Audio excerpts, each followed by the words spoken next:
Any health-related information on the following show provides general information only. Content presented on any show by any host or guest should not be substituted for a doctor's advice. Always consult your physician before beginning any new diet, exercise, or treatment program.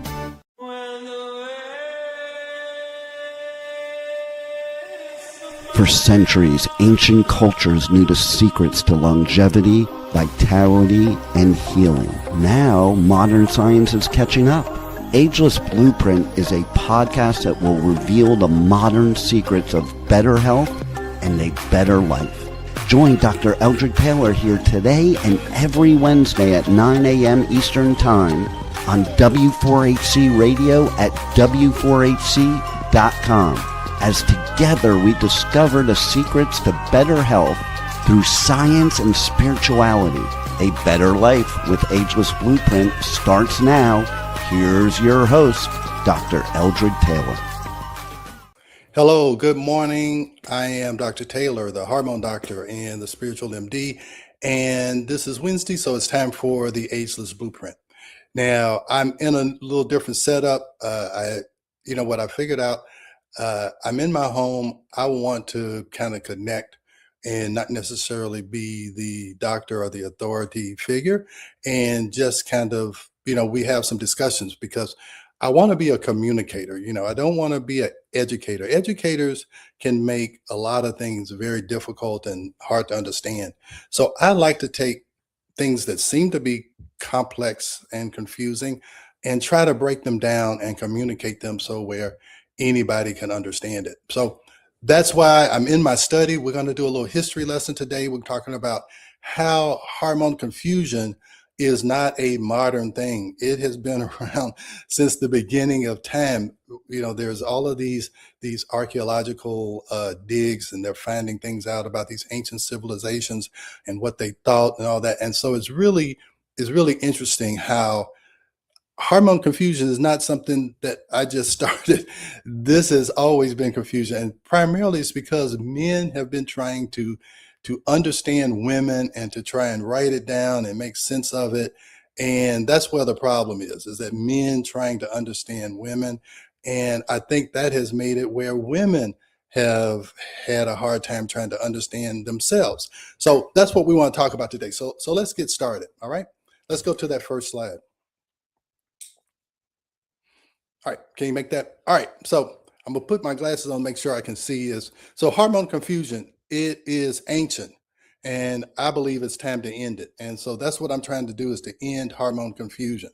All right, so this is what I say, you see a man trying to write it down and understand it and anatomy, and has kind of been the issue, is that men trying to understand women. And I always say, hey, look, I'm a man, I'm an OBGYN, and I know you might say, oh, what does he know? But I tell you, I've spent a lot of time trying to understand how the female body works so that I could help women do better, okay, feel better and not feel like themselves again. So what we want to do now is try and end that confusion, all right? So yeah, now history didn't begin with Rome and Aristotle. One of the most exciting things I've ever done is go to Egypt, and you will see that, before the Greeks and the Romans, women were passing down knowledge, or whoever, the hieroglyphics, they had a lot of symbols about women and their flow. And you can see, it's like water is their flow and pregnancy. And back in Egypt, they really seemed to honor women because they saw them as being able to create life. Okay, and so the Egyptian civilization was built on that the ground was giving them life, and so they worshiped. Well, I won't say they worshiped, but they honored anything that gave life. So that was their understanding of women. And see, even back then, the symptoms were real. All right, they still had menstrual cycles. They still probably had pain. There was still issues with infertility. If you weren't able to bear children, you were sometimes looked at as being deficient. You had pregnancies. I'm sure there was mood changes. That's why they thought some women were possessed during that time, and women were burned at the stake thinking they were witches or whatever. There's energy changes and life transitions. they went through puberty and like all of a sudden what's going on, and then how do we get pregnant? What's going on? How do we maintain a pregnancy? So they had to try and figure all of that stuff out. We think it was like, oh, everybody always knew that. No, that's not the case. All right. And then every era has an absolute truth. Okay, back then, all they could do was observe. They observed the stars and how the moon, arranged itself.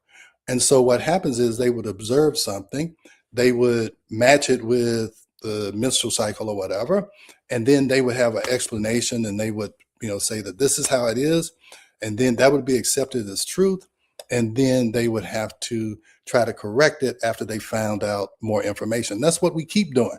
And we've been doing that for over 10,000 years. We, we come up with some observation. We like to have cause and effect. Okay, so this happened. That was the cause. This is the effect. And so that's all you had when you didn't have real science. All right. So there are some ancient theories of the female body. And I can't see the top of this, but back in, I think this is Aristotle, is that they thought male equal form. Okay, great. Thank you. Aristotle. All right. So male equal form or active principle, female equal matter. But so they had their thoughts, and this is how, especially in ancient Egypt, they thought about female and male energies and whatever. And so women were believed to be colder. And so menstrual blood was interpreted inside that model, that they were losing heat. So they weren't as active as males. And so they were kind of looked down upon, not like the Egyptians, who thought that being able to create was something sacred. They thought it was something that that the body was correcting itself and also making them less active as men. So that's the beginning of kind of the subjugating women, okay, based on the fact that they have menstrual cycles. All right. So, and then in the humor, this is more of what you would think about Asia when you talk about Chinese medicine. They talk about excesses and balances and heat and all of this. And so that was another thought process. All right. So that in some cultures, that was what everybody believed, and that's what they thought. And so they based their treatment of women on what they believed. Now, in some societies, they thought that excess blood caused illness, and that menstruation was looked like the body restoring balance. So, and if you didn't have a cycle, they felt like you were out of balance. And some of that has continued. Women think and I see this all the time, if they don't have a cycle, they think something is out of balance. They think something needs to be released. And so that can be a part of it, but that's not all of the framework. And that's what I'm saying. We would take small parts, and then we would look at, we would make that, and then we would expand it. And so we need to not just look at one thing and think there's a cause and effect with everything. All right. So before there were controlled experiments, and I also want to say, hey, look, if you have questions, put them in the chat. There's two things I want to do is, if you had questions from last week, I want you, we're going to go over those. But I want you to, if you have questions, just put them in there, and we will answer those at the end. Now, before there were controlled experiments, all you observed things. You're like, okay, this happened, and what caused it? And then a lot of it was just coincidence. And then you would make a story, and then that story would be repeated, and it would go down from generation to generation. And then all of a sudden it's accepted as being truth. Okay, so when you don't have good evidence, you just make up stories. And our brain is good at making up stories and trying to look at patterns and trying to look at cause and effect.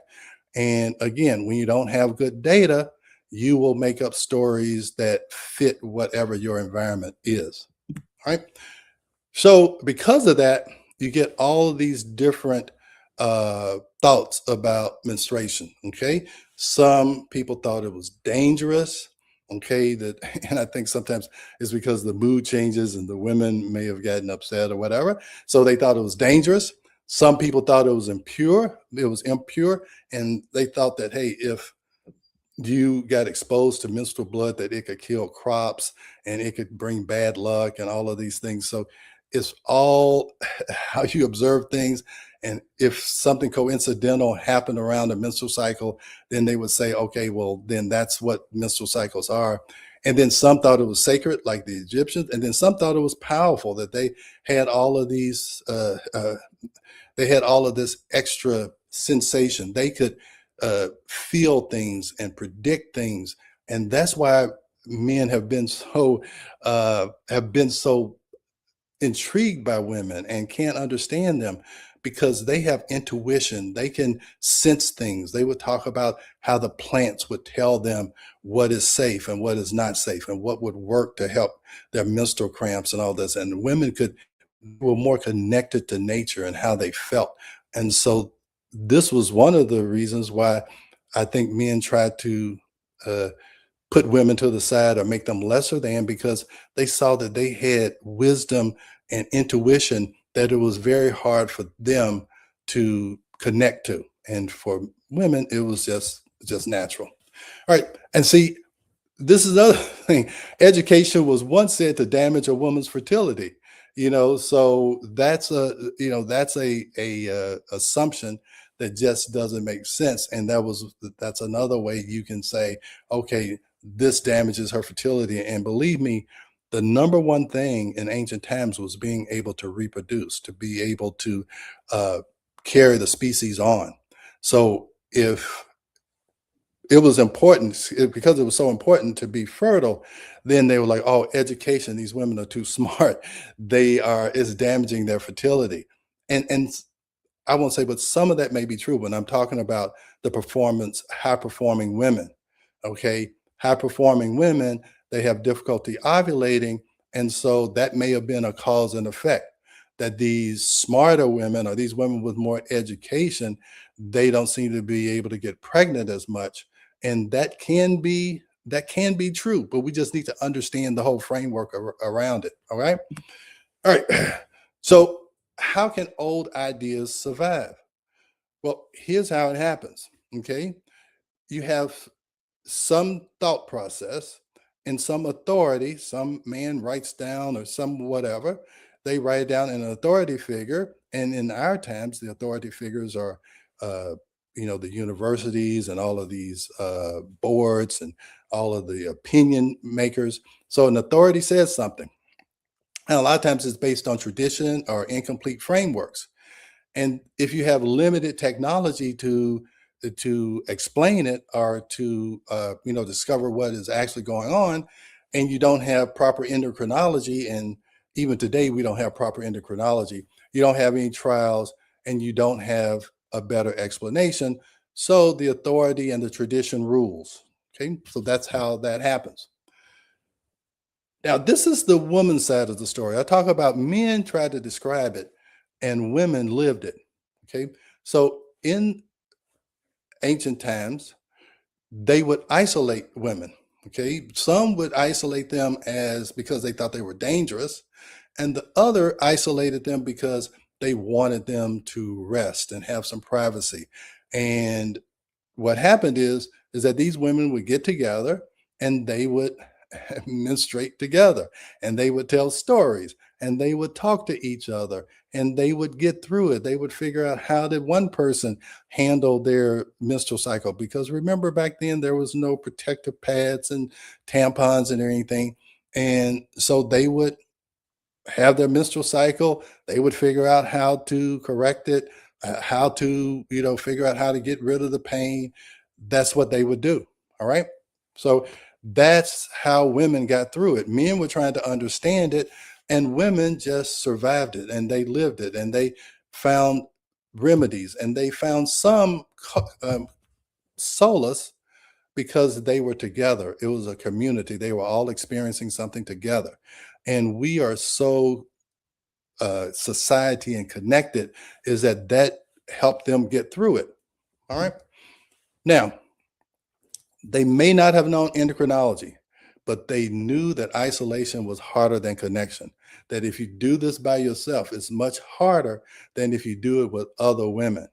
And women need other women. Okay, it's just it. Women like to talk woman talk, okay? Because women share their feelings. Men try to understand women, okay, and they try to provide a solution, and women feel each other's emotions, and they share their sorrows, and they share their insecurities, and men don't do that. And women, because they're comfortable with their emotions, they seem to get along better. Okay, so let's go. And see, I used to wonder why everybody was going to these Facebook groups, but now I understand. Okay, this is the new communal hut. I'm telling you, there's so many Facebook groups on there with women talking to women about their test results, their symptoms. What are you doing? What is this doing? Now I understand. I was like, why are all these people going to Facebook groups? They're going there because evolution wise, that's how you dealt with your menstrual cycle, is you talk to other women. And so now I understand that. And that's why I'm trying to recruit women to understand this, so that when they're having their communal meetings, whether it's on Facebook or whether it's in a woman's group or whatever, is that they're the ones who are the authority, and they're the ones who are giving good information. So now this information gets passed on like it should, like it really is, okay, and not based on observation and cause and effect, but just based on what is. All right. Hey, Roz, does that make sense to you? Now I understand. I used to talk about, why are all these women on Facebook? Why are all these women on Instagram? Why are they on YouTube trying to figure this out? That's how women are. That's how they're designed. Does that make sense to you, Roz? It definitely does. Definitely makes a little bit of sense there. Mm-hmm. But the problem is, when they twist it all together, the man's thinking and the woman's thinking, somehow or another, we still got handed down, this is supposed to. These supposed tos got put in people's heads. And there is no supposed to in this situation. Is that correct? Well, when you say supposed to, how is a menstrual cycle supposed to happen? There is a No. pattern. Oh, what do you mean? What do you mean? The things that people tell each other, like, oh, well, when you hit this age, this is gonna happen. And there's no guarantee that everybody's gonna go through any of this the same. Exactly.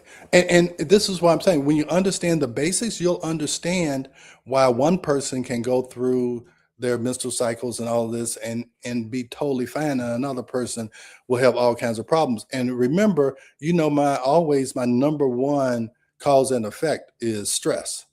Okay, so if you're just going through this and there's no other stressors, usually you can get through this just fine. But most of the time, there's other stressors. It's not just your menstrual cycle. And see, back then, they didn't have all of what they did. Was they tried to survive, and they tried to help their children survive, and that was it. Okay, so back then there was not a lot of other stressors. You were just dealing with your menstrual cycle.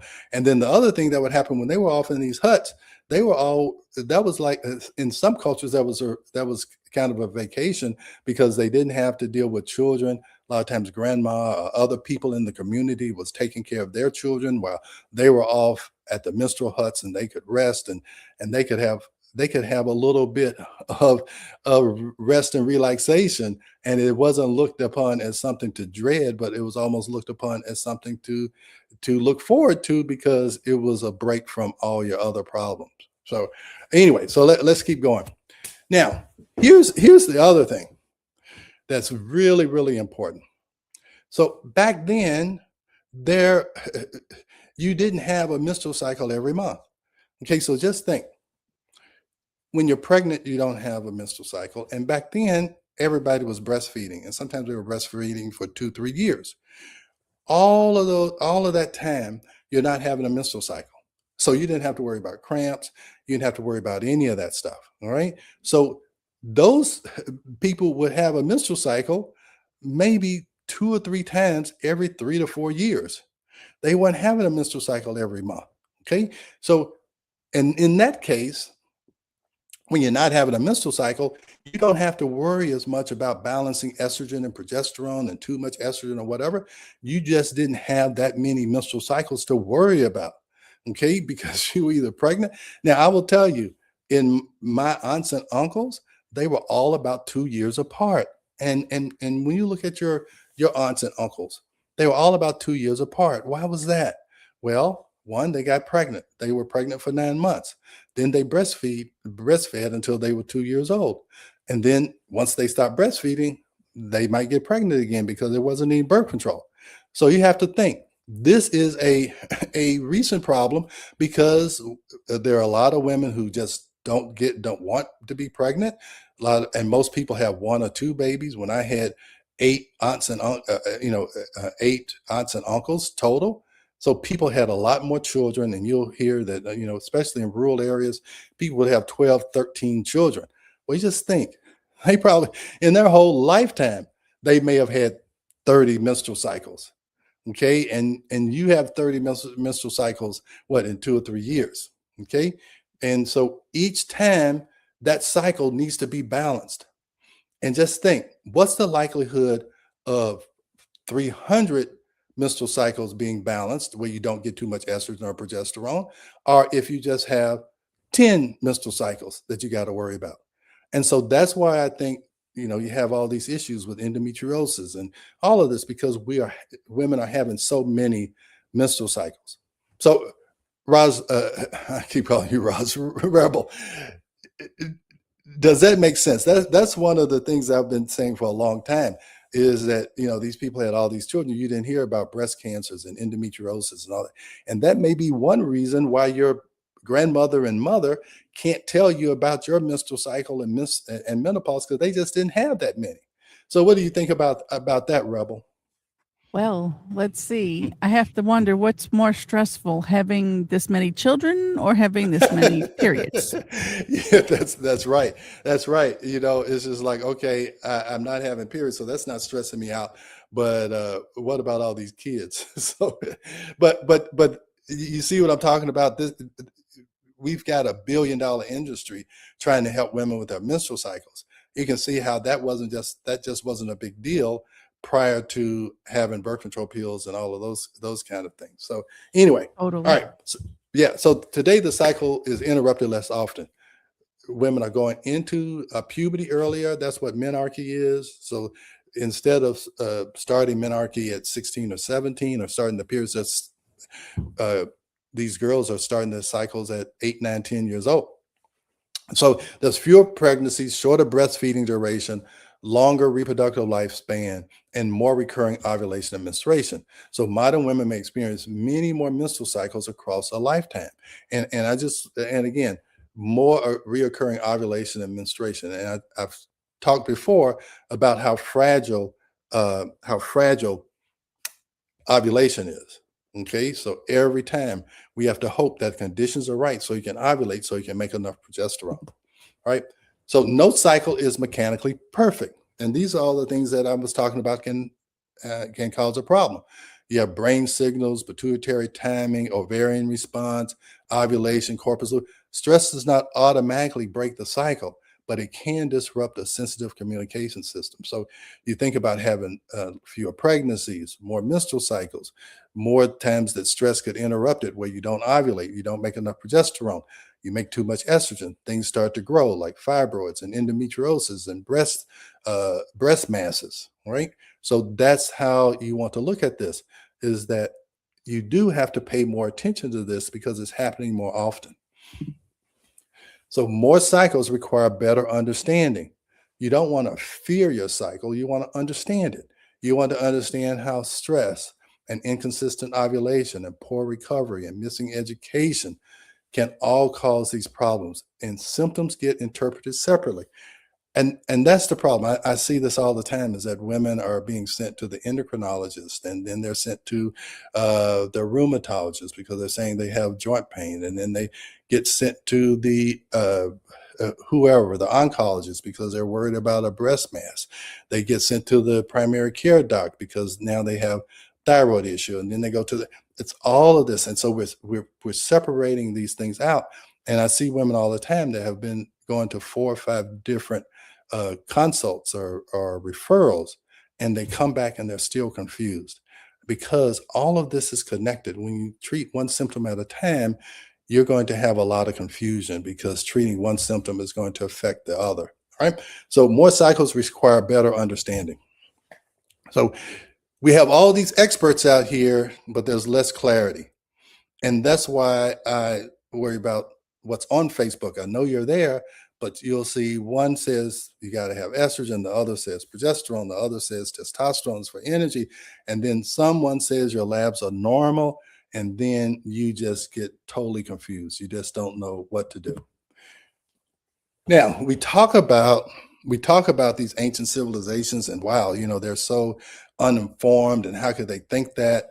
Well, if you talk about that, then they called it dangerous blood. We say your labs are normal, or we'll to say it's just menopause, or you need testosterone, or you need estrogen. It's just stress. We minimalize it. Okay, we try to come up with a simplistic answer. So hey, that's it, and don't worry about it. Don't try and understand it. Just go with this. All right, and you can call it this. The words have changed, but the confusion has remained. Right, so 10,000 years we've been confused. And I say, look, we can figure out how to go to the moon. We can trying to figure out how to go to Mars, figure all these things out.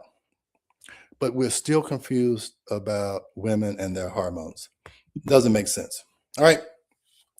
So what we want to do, we want to complete this incomplete framework. We want to narrow down the questions, incomplete measurements. We want to make those measurements more complete. We don't want to have fragmented treatment because we don't want to continue the confusion. So we want to do better. Now, we got about 4 minutes before the break. So good. So here's my premise, okay? See, I hear women all the time. They say, did your mother teach you about this? Well, one, your mother had a different experience, okay? She may have had more children. She may have not been exposed to the stress that you are exposed to. So she may have a totally different experience. And she doesn't understand exactly what's going on. She only knows her experience. And so the number one thing she wants to talk about is the hygiene, okay? Is how do you clean yourself, all this stuff, but doesn't necessarily talk about physiology because she was never taught it, all right? She knew how to get through it, but she never knew how to actually teach it and to prepare her daughter and her granddaughter for what is to come, puberty, worrying about reproduction, going through perimenopause, menopause. So menopause is treated as something to endure, and that's not how it should be. Symptoms were hidden, normalized, or dismissed. And so what happens is you do this in isolation, and that causes more stress and problems, okay? Because if you understand things, I tell patients, my number one goal is to get you to understand what's going on with you, because that's 50% of the problem, is that you don't understand it, all right? So that's what we want to do. And I say this over and over again, if you understand the menstrual cycle, I gave a lecture, said I can make you an honorary gynecologist in 4 slides in 5 minutes, because I explained the menstrual cycle, how estrogen makes tissue grow, how these cysts make estrogen. So if you have polycystic ovary, you're going to make a lot of estrogen. Things will grow, fibroids will grow, endometrial lining will grow, breast masses will grow. You got to ovulate in order to make this, so you can make progesterone, so you can slow down the growth, burn fat for energy, promote the gestation. And after 14 days, if you don't get pregnant, you have another menstrual cycle. If you do get pregnant, progesterone keeps going up and up. You stop ovulating for 9 months, you breastfeed, and that also stops ovulation. And so you don't have a cycle for 2 or 3 years. But it's all based on this. It's all based on this balance here between estrogen and progesterone. And that's what we measure with saliva testing, because now we get a complete framework of what is going on. We can do it at certain times of the cycle. We can get more than one sample. We don't have to get you to draw blood. And it tells us what is happening in the tissue, not in the blood. That's the key. All right. So if you understand the menstrual cycle, that's the original blueprint. Okay. That's what they've been trying to understand. Women have lived it. Men have been trying to understand it. It's all right here. This is the blueprint. And I can tell you when something goes wrong, what will happen. If you have too much of estrogen and not enough progesterone, things are going to grow. Okay. That is the blueprint. That's what I want people to understand. So what I've done is I've created a course, and I'm creating it. I'm putting the workbooks and everything. And this is going to be a paid course, not going to be expensive, because I want people to learn. I want this to be your textbook. The other reason why I did this is have this hormone clarity course is because women would come to me. I would get them to understand. We would do the test. Everything would be fine. And then they would go and hear something on YouTube or the internet or whatever, and they would get confused, and they would go and do something else. And then after that didn't work, they would come back to me and say, "Oh my God, I was looking at all this." And so I want to have something that you have in your head, that you know it is not something, is not good enough for you to listen to a YouTube. You need to know this. So I'm creating a course. Why don't I feel like myself anymore? So you can really understand cycles, ovulation, progesterone, the cortisol, sleep, stress, recovery, and the proper testing. Okay, the proper testing, how to interpret it. Is going to be a comprehensive course, because I want you to know this. I want end hormone confusion. So this QR code here, you can take a picture of it, and you can join the waiting list. You can go to all of my links. Go to school. Just tell me when. Two things I want to know is that this is something I hope you're interested in, and I want some feedback so I can know exactly what questions that you need answered, and so we can answer them. I'm also going to put like a chat GPT in there so you can ask it some of these questions. So that's what we're building. I'm serious about ending hormone confusion. So how do we end generational hormone confusion? Women cannot teach their daughters what they never taught themselves. So if you've seen some of my previous podcasts, I'm recruiting people who can go to workplaces and churches and women's organizations, professional groups, and teach this. I will, I'm reaching out, but I also I would love for women to be talking about this. So that's why I'm trying to get a collection of women coaches that can learn this and can go to workplaces and churches and women's organizations where they may not listen to me because I'm a man. Is that I'm creating a group of people who can go out and teach this, and woman to woman, because that's how it's more comfortable. All right. So that's what I'm trying to do. So what were you never taught? So we're going to go to break, and either Rebel, if we have some questions, let's talk about this. Okay. And let's talk about the questions that people may have, of course, if you have questions about that, that would be great. So let's go to break. I know I'm a little bit over, but I wanted to get through this. All right. We are going to a quick break, so stay with us as we explore the ageless blueprint right here on W4HC Radio and Talk4 TV. An ancient secret with a modern twist for better health and vitality. Dr. Taylor will be right back.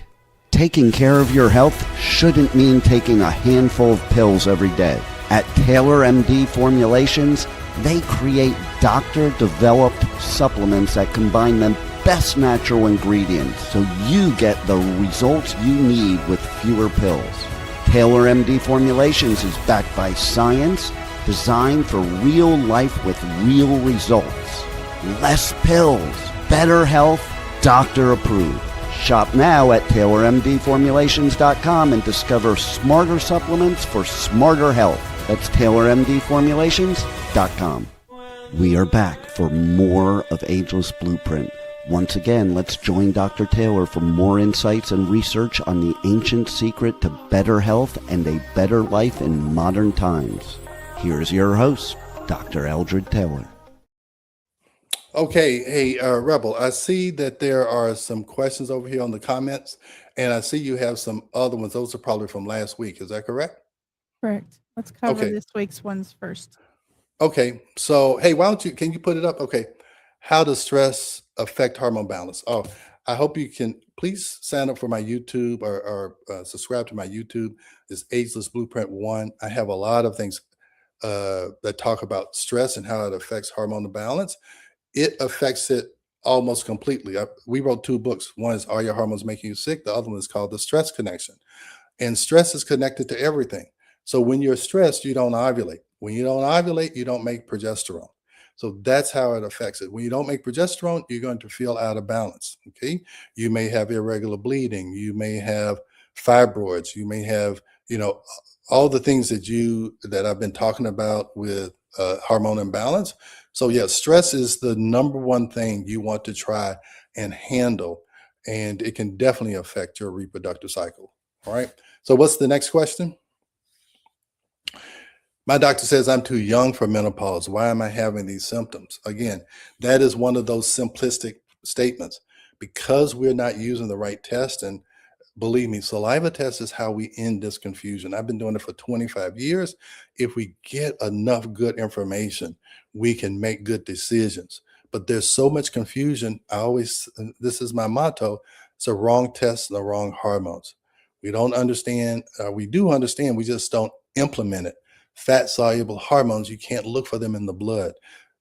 I'm not telling you saliva is perfect, but it's much better than blood. And it can tell you, you may not be in menopause. You just may not be having periods because of stress. And one test you should do is called the FSH, and that will tell you whether or not you're in menopause or not. All right, so let's go to the next question. How to know if my wife's symptoms are stress, aging, or hormone related? Okay. Hey, look, three things. Okay. You need to do the testing.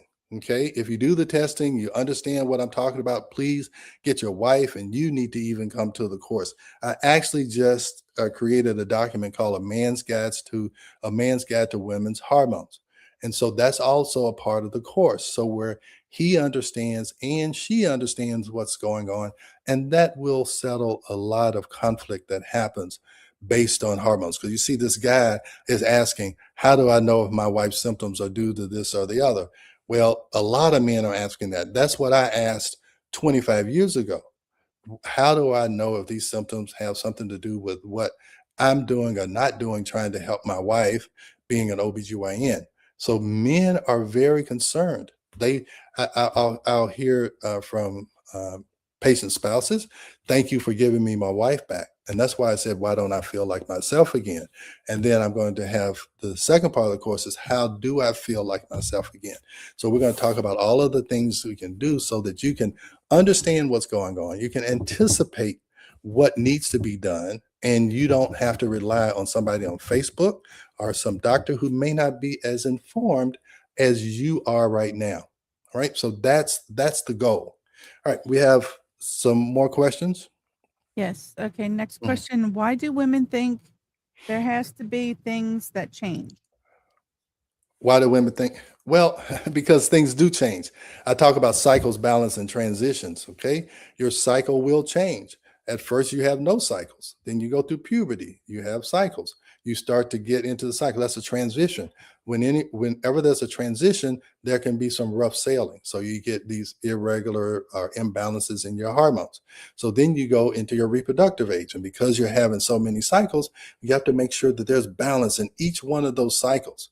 Okay. So that's, so you have to, that's a big percentage. You got to make sure all those, when you don't have as many cycles, it's not as big of a deal. And then menopause is that there is a change. You're going to the non-reproductive stage. Those transitions can be bumpy, but if we test right, we can smooth out those bumps through perimenopause and puberty and menopause.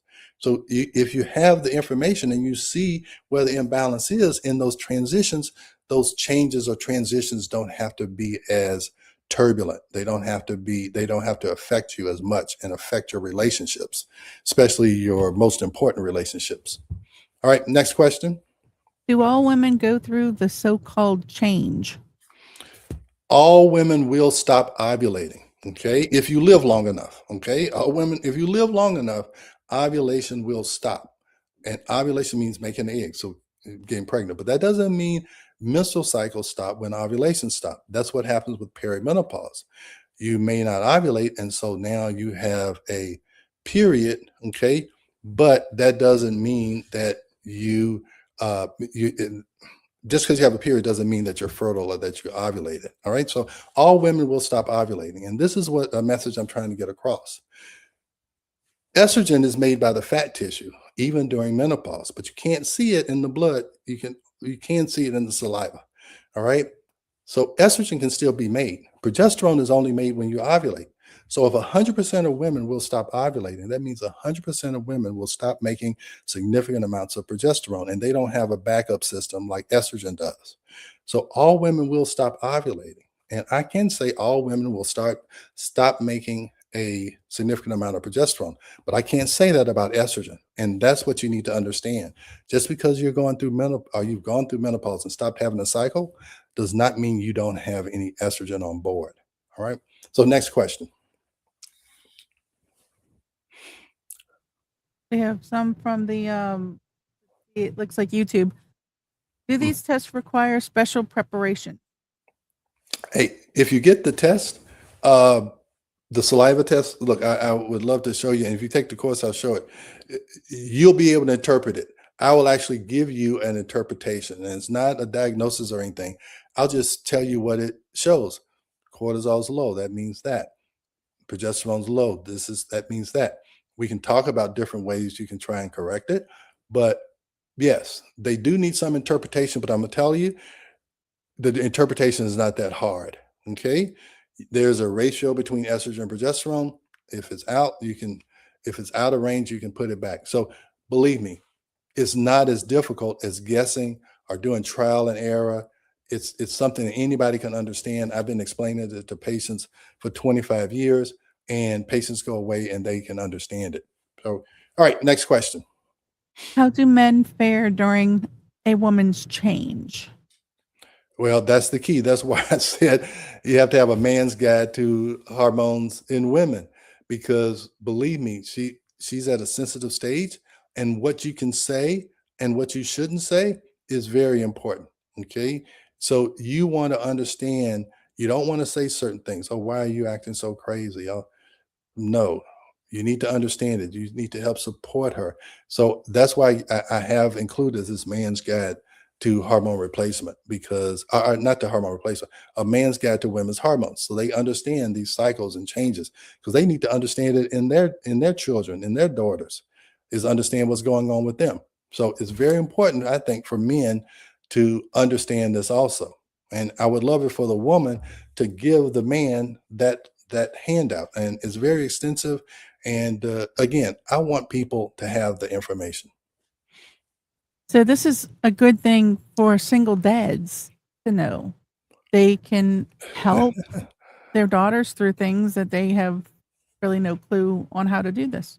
Exactly. Or just get them to take the course. I always said that this should be taught in 5th grade health class. We talk about the hygiene, but we really need to talk about what it means, what it's going to mean in the future. Is that to understand, if you decide to not have children, you need to know that, hey, look, I need to pay special attention to make sure I'm not making too much estrogen and not enough progesterone. I will tell you, the incidence of infertility and endometriosis and hormone problems are very consistent with high-performing women, women who haven't had any children, or women who are under a lot of stress. They're also going to have issues. So, all right, I see we got another question from YouTube. Is that right? Oh. Yes, we do. Here we go. Okay, my insulin levels are high, and I've heard that hormone therapy may help in some cases. Can you explain how hormone therapy could help improve my insulin resistance? Okay, so you may have PCOS, and that causes insulin resistance. Okay, so yes, stress, cortisol can cause insulin resistance. So I would look at your cortisol. Also, estrogen stores fat. Okay, that fat tissue is inflammatory.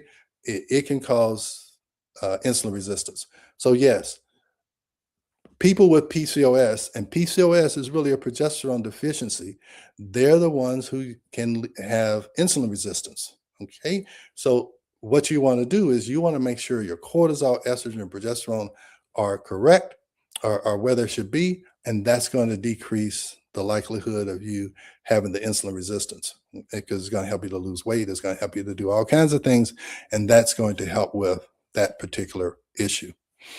All right. So I know, so you have some more questions from last week, because we got about 4 or 5 more minutes. Okay, let's try to group these together. Okay. Why such a change for women? What is the change about? Okay.